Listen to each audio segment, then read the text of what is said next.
এ বাবা কেন কান্না করবা না? ওরে যুবক জীবনে কত ইয়াবা খাইলা, ওরে যুবক জীবনে কত মদ খাইলা, গাঁজা খাইলা, মায়েরে কষ্ট দিলা, বাবারে কষ্ট দিলা রে যুবক। আসো যুবক, ফিরে আসো, আল্লাহর দিকে ফিরে আসো রে যুবক। একটু গভীর মনোযোগ দিয়া শোনো রে বাবা। মা ফাতিমাকে মায়ার নবী হাত ধরিয়া বাড়ির দিকে রওনা করলো। বাড়ির দিকে যাওয়ার পর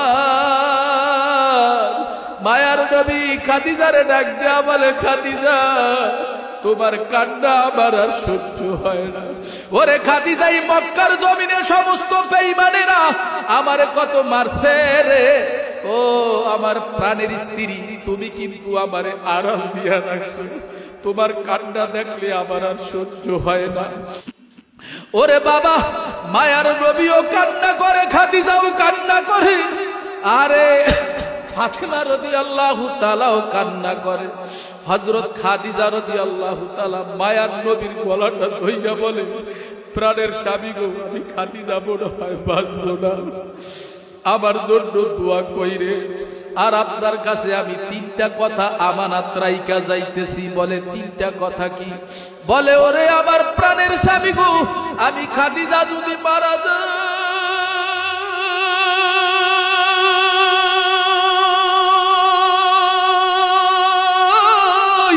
আল্লাহু আকবার, আমি খাদিজা যদি মারা যাই, ইয়া রাসূলুল্লাহ, ইয়া হাবিবাল্লাহ, আপনার নিজের শরীরের জামা দিয়ে আমাকে কাফন পরাইবেন। ওগো আমার স্বামী গো, আমি খাদিজা যদি মারা যাই, আপনি নিজেই আমার জানাজার নামাজ পড়াইবেন। 3 নাম্বার কথা হইল, নবী গো আমারে যখন কবরে রাখবেন, আমাকে কবরে রাখার পর নবী গো আপনি কিন্তু কবর থেকে আসবেন না, সবাই আসতে পারে কিন্তু আপনি আসবেন না। আমি খাদিজাকে রাখার পর আপনি আমার সুয়ালের উত্তর দিয়ে আসবেন। মুনকার নাকি যেই সুয়াল করবে, মার রব্বুকা ওয়া মা দীনুকা ওয়া মান নাবিয়ুকা, এই প্রশ্নের উত্তর কিন্তু আমি খাদিজা দিতে পারবো না। ওরে যুবক, ওই কবর হইল একটা কঠিন জায়গা, ওই কবর হইল একাকী ঘর। ওই কবরে কেমনে থাকবে রে? ওই কবরে কোনো টাকাওয়ালা, বাড়িওয়ালা, গাড়িওয়ালা, কোটিপতি, রাজা, বাদশা, ধনী গরিবকে চিনবে না। যারা আমল যত সুন্দর হবে রে, মায়ার নবী বলে, আল কবরু রাউযাতুন মিন রিয়াদিল জান্নাহ আও হুফরাতুম মিন হুফারিন নার। যার আমল যত সুন্দর, কবরটা তত সুন্দর বানাইয়া দেবে কে কে কে? একটু কথা বলেন কে? আর যারা আমল খারাপ হয়ে যাবে রে যুবক, ওই কবরের ভিতরে 99টা সাপ জমা হয়ে যাবে, গলায় কবরে পেঁচায়া পেঁচায়া এমন ভাবে আঘাত করতে থাকবে রে, নাফরমান বেঈমান জাহান্নামীরা চিল্লাইবে আর বলবে, আল্লাহ বাঁচাও, ও আল্লাহ বাঁচাও। কেউ বাঁচাইতে পারবে না। ওরে আমার নরসিংদীর জেলার মুসলমান বাবারা, জবান দিছে আমার আল্লাহ, জবানটা নাড়াইয়া উঁচু আওয়াজে সবাই বলেন, ওই কবরে বাঁচাবার মালিক কে? কথাই গনা, বাঁচাবার মালিক কে? আর জোরে ডাক দেন, তিনি কে? ওই আল্লাহ কি ঘুমায়? কথা কান ঘুমায়? এখন সজাগ আছে না?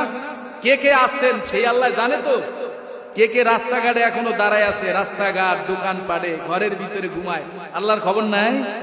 তার সিসি ক্যামেরা দিয়ে সব দেখতেছে না? ভাইয়ের আমার, বন্ধুরা আমার, অল্প সময় বয়ান হবে। ওরে আমার যুবক ভাই, ওরে আমার বৃদ্ধ বাবা, ওরে আমার বাটকোলা এলাকার মুসলমান বাবারা, মায়ার নবীর কাছে 3টা কথা আমানত রাখলো খাদিজা। এই 3টা কথা আমানত রাখার পরে কিছুদিন পর যাইতে না যাইতেই খাদিজা দুনিয়ার থেকে বিদায় হয়ে গেল রে বাবা।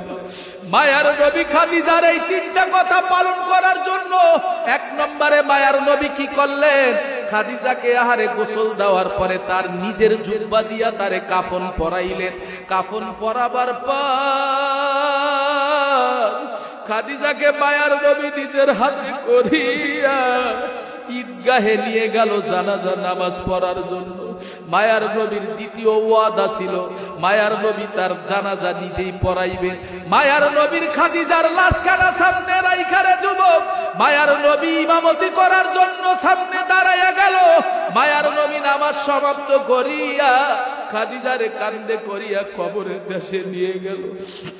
কবরের দেশে যাওয়ার পর ওরে যুবক করুন ইতিহাস করুন কাহিনী শোনো রে যুবক। ওরে আমার পর্দার অন্তরে মা বোনেরা, খাদিজার জীবনীটা শোনো রে মাগো, দিলটা নরম কইরা দাও। দেখুনি একটা ফোঁটা চোখের পানি আসে কিনারে মাগো। খাদিজা রাদিয়াল্লাহু তাআলাকে মায়ার নবী কাঁধে করিয়া কবরের কাছে নিয়ে গেলে। কবরের কাছে যাওয়ার পর খাদিজাকে কবরে রাখলে। রাখার পরে খাদিজার পায়ের মুষ্টিটা খুলে দিলেন, মাথার মুষ্টিটা খুলে দিলেন। আর মাথার মুষ্টিটা খুলে দেওয়ার পরে মায়ার নবী কি করলেন, খাদিজার পা দুটো কিবলামুখী করে দিলেন, মাথাটা হালকা একটু কিবলামুখী করে দিলেন, মুখটা ঘুরাইয়া একটু কিবলামুখী করে দিলেন। ওরে আমার যুবক ভাই, ওরে আমার নরসিংদীর জেলার মুসলমান বাবারা, মায়ার নবী প্রথমবার যখন করলেন খাদিজার মুখখানা গুইরা রে যুবক, বারবার আরশে আউজিমের দিকে তাকাইয়া থাকে, পা দুটো হালকা হয়ে কিবলামুখী হয়ে থাকে। দ্বিতীয়বার নবীজি আল্লাহর নবী খাদিজার মুখখানা আবার পশ্চিম দিকে ঘুরাইয়া দিলেন। দ্বিতীয়বারও খাদিজার মুখখানা আবার উপরের দিকে চলে যায়। আবার তৃতীয়বার করলে একই অবস্থা, খাদিজার মুখখানা আবার ঘুইরা উপরের দিকে তাকায়। মায়ার নবী বলে, আল্লাহ তুমি কি আবার খাদিজারে কবুল করবা না? ও আল্লাহ তুমি কি আবার খাদিজারে কবুল করবা না? ওরে আল্লাহ, আমার খাদিজা হইল আমার দুঃখের পরিবার। এই খাদিজার জীবন জৈবন অর্থ সম্পদ, খাদিজার জীবন জৈবন, খাদিজার অর্থ সম্পদ তো সব আল্লাহ আল্লাহর রাসূলের জন্য বিলীন কইরা দিয়েছে। আল্লাহ আল্লাহ, ওরে যুবক, আল্লাহ নিজেই কোরআনের ভিতরে জানাইয়া দিয়েছেন, ইন্নাল্লাহ আশতারা মিনাল মুমিনিনা আনফুসাহুম ওয়া আমওয়ালাহুম বিআন্না লাহুমুল জান্নাহ। আল্লাহ বলে, বান্দারে তোমার জান এবং মাল আমি ক্রয় করে নিলাম, বিনিময়ে তোমারে জান্নাত দেব। জোরে কোন সুবহানাল্লাহ। কোন জৈবন অর্থ সম্পদ কার রাস্তায় বিলীন করে দিছে? একটু জোরে কোন, কার রাস্তায়? বাবা একটু জোরে বলেন, আমি মুনাজাত দিয়ে দেব। জোরে বলেন, কার রাস্তায়? আল্লাহর রাস্তায় সব বিলীন করে দিছে। খাদিজা রাদিয়াল্লাহু তাআলার মুখখানা গুইরা উপরের দিকে উঠে যায়। মায়ার নবী বলে, ওগো আল্লাহ তুমি কি আমার খাদিজারে কবুল করে নেবা না? ওরে আমার যুবক ভাই, ওরে আমার বৃদ্ধ বাবা, এদিকে আমার মাওলার আরজ গরম। আল্লাহ রাব্বুল আলামিন বলে, ও জিবরাইল জলদি করিয়া যাও, আমার প্রিয় হাবিব প্রিয় নবী কেন এখনো খাদিজার কবরের সামনে দাঁড়াইয়া রইছে? রাত্র গভীর হইয়া গেছে। নবীরে যাইয়া সালাম জানাইয়া বলো, ইয়া রাসূলুল্লাহ ইয়া হাবিবাল্লাহ। তারে আল্লাহর নবীর কাছে যখন জিবরাইল আমিন আসলেন, আসিয়া বলে, ইয়া রাসূলুল্লাহ ইয়া হাবিবাল্লাহ, ও নবী গো, আল্লাহ আপনারে সুসংবাদ জানাইয়া দিয়েছে। ইয়া রাসূলুল্লাহ ইয়া হাবিবাল্লাহ, আপনি জলদি করিয়া বাড়ি যান। খাদিজার জীবন জৈবন অর্থ সম্পদ আল্লাহ তাআলা তারে কবুল করিয়া দিছে, আল্লাহর জন্য বিলীন করিয়া দিছে। খাদিজা আল্লাহর হইয়া গেছে রে, মাওলাহুল মাওলা ফালাহুল।